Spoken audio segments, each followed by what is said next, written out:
What makes a person become a serial killer? Is it nature, nurture, or a cruel twist of fate? Aileen Wuornos is often remembered as one of America's most notorious female serial killers. Her story is chilling and complex, filled with a lifetime of hardship and turmoil. But how did Aileen, a woman with a tragic past, become infamous for her brutal crimes? Her tale is not just about murder, but about survival, desperation, and the dark corners of society. Aileen's life raises questions about the justice system and mental health support. What societal failures contributed to her path? This essay explores her life from a troubled childhood to her infamous legacy. Her story is not just hers alone, it reflects broader societal issues. It's a tale that forces us to confront uncomfortable truths. Join us as we delve into the life of Aileen Wuornos, seeking answers and understanding. Her journey is a haunting reminder of the thin line between victim and perpetrator. Aileen Carol Wuornos was born on February 29, 1956, in Rochester, Michigan. Her birth was already shadowed by misfortune. Her parents were teenagers when they married. Her father was a convicted child molester who was in prison when she was born. He later committed suicide. Aileen never met him. Her mother abandoned her at the age of 4, leaving Aileen and her brother with their maternal grandparents. Life with her grandparents was far from idyllic. Her grandmother was an alcoholic and her grandfather was abusive. Aileen was subjected to physical and sexual abuse. This toxic environment shaped her early years. By age 11, she was engaging in sexual activities at school in exchange for food, drugs, and cigarettes. At 14, she became pregnant after being raped by a family friend. The child was put up for adoption. Aileen dropped out of school shortly after. She was kicked out of her home at 15. Homeless and alone, she turned to prostitution to survive. Her childhood was one of neglect, abuse, and desperation. These early experiences would set the stage for her later actions. Aileen's entry into the world of crime was gradual. Living on the fringes of society, she had few options. She drifted from place to place, surviving on petty theft and sex work. Her criminal record began to grow. In her early 20s, she was arrested for driving under the influence, disorderly conduct, and firing a pistol from a moving vehicle. Her relationships were tumultuous. In 1976, she married a wealthy yachtsman, Louis Gratz Fell, but the marriage was annulled after only 9 weeks. She was arrested during this period for assault and battery. Her life was a series of unstable relationships and encounters with the law. Aileen's life continued on this destructive path throughout the 1980s. She lived in Florida, where she met Tyria Moore, a hotel maid. They became lovers and partners. This relationship provided Aileen with some stability, but her criminal activities did not cease. She was arrested several times for theft, armed robbery, and passing forged checks. By the late 1980s, Aileen's life was spiraling out of control. She was increasingly involved in criminal activities, leading to the series of murders that would make her infamous. Aileen Wuornos' first murder occurred on November 30, 1989. Her victim was Richard Mallory, a 51-year-old electronics store owner. Mallory picked her up while she was hitchhiking. According to Aileen, Mallory attempted to rape her. In self-defense, she shot him multiple times with a .22 caliber pistol. This was Aileen's claim, though the details remain contested. His body was found several miles away in a secluded area. The car was abandoned, and his belongings were missing. This murder marked the beginning of Aileen's killing spree. It was a turning point in her life, one that she would later attribute to years of abuse and trauma. The murder of Richard Mallory went unsolved initially. Aileen continued her lifestyle of drifting and prostitution. However, her need for money and survival drove her to commit more murders. Each killing followed a similar pattern, leading authorities to suspect a serial killer was at large. The first murder set off a chain of events that would ultimately lead to her capture. It was a stark reminder of the violence simmering beneath her troubled exterior. Section 5. A string of killings. After Mallory, Aileen Wuornos continued her killing spree. Her next known victim was David Spears, a 43-year-old construction worker, murdered on May 19, 1990. His naked body was found along a road, shot 6 times. Charles Carskadden, 40, was killed a few weeks later.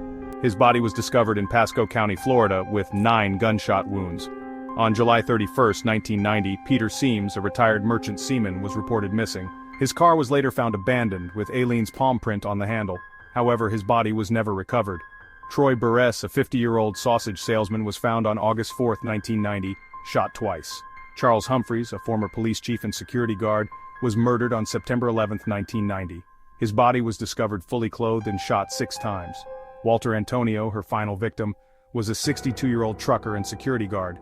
His body was found on November 19, 1990, nearly naked and shot 4 times. The murders were spread across Central Florida, creating a climate of fear. Each victim was a middle-aged man, killed in remote areas. This pattern puzzled investigators, who initially did not connect the murders. Aileen's modus operandi involved luring men under the guise of prostitution, then shooting them. Her actions were methodical yet seemed driven by an uncontrollable impulse, a tragic blend of survival and revenge. Final act. By late 1990, law enforcement was closing in on Aileen Wuornos. Her activities left a trail of evidence. Witnesses provided descriptions of a woman seen with the victims. Her fingerprints were found on some of the victims' belongings. This evidence linked her directly to the crimes. In December 1990, Aileen was staying at a biker bar. She was aware that the police were searching for her. Despite the mounting pressure, she continued her usual routine. However, the risk of capture was growing. Authorities were determined to apprehend her before more lives were lost. On January 9, 1991, Aileen was arrested on an outstanding warrant at the Last Resort, a biker bar in Volusia County, Florida. The arrest was uneventful, but it marked the end of her killing spree. Her partner, Tyria Moore, was also questioned and eventually cooperated with the police, providing crucial information that led to Aileen's confession. Aileen's arrest was a relief to the public. It ended a year-long fear that had gripped Central Florida. Her capture marked the beginning of a high-profile legal battle. Capture and trial. Aileen Wuornos' trial was a media sensation. She was charged with the murder of Richard Mallory first. The trial began on January 14, 1992. Her defense claimed self-defense, arguing that Mallory had violently attacked her. However, the prosecution painted her as a calculating killer who murdered for financial gain. The evidence against her was overwhelming. Her fingerprints were found on the victims' vehicles, and her confession was played in court. Tyria Moore testified against her, recounting Aileen's admissions of guilt. The jury deliberated for less than 2 hours before finding her guilty of first-degree murder. Aileen was sentenced to death. Over the next few months, she pleaded guilty or no contest to the murders of the other 5 victims. She received 6 death sentences in total. Despite appeals and mental health evaluations, the verdict remained unchanged. Her mental state was questioned throughout the trial. However, the court ruled her competent to stand trial. Her trial highlighted issues of gender, mental illness, and the death penalty. It left the public divided, some viewing her as a victim, others as a monster. The grim end. On October 9, 2002, after a decade on death row, Aileen Wuornos was executed by lethal injection at Florida State Prison. Leading up to her execution, Aileen exhibited signs of mental instability. She claimed that prison officials were trying to torture her with sonic pressure. Despite this, she insisted on hastening her execution, stating she would kill again if released. Her execution drew significant media attention. It was the culmination of a life marked by violence, abuse, and tragedy. Many questioned whether the death penalty was appropriate given her mental health issues. Aileen did not apologize for her crimes. She maintained that her actions were in self-defense, a claim consistently rejected by the courts. The execution closed the chapter on one of America's most infamous female serial killers. It left behind a legacy of debate over justice, retribution, and the treatment of mentally ill offenders. Aileen's story continues to evoke discussions about the death penalty and its implications. Her life and crimes are a grim reminder of the potential for darkness in human nature. Reflection and legacy. Aileen Wuornos' story is as much about her crimes as it is about the society that failed her. Her life was marred by abuse and neglect. Her experiences point to systemic issues within the justice and social support systems. Many argue that her execution was a failure to address these broader problems. Her case has been the subject of numerous documentaries and films, including the acclaimed movie Monster, in which I portrayed her. These portrayals have kept her story alive in public consciousness.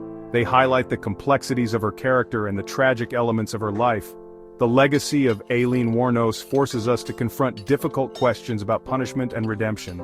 Can society truly judge someone who has been so deeply scarred by life? Her story serves as a cautionary tale of the consequences of neglect and abuse. It challenges us to consider how we deal with those who have been failed by the system. As we conclude this exploration of Aileen Wuornos' life, we must reflect on what her story means for us today. It is a call to action for better mental health support, more compassionate social systems, and a fairer justice process.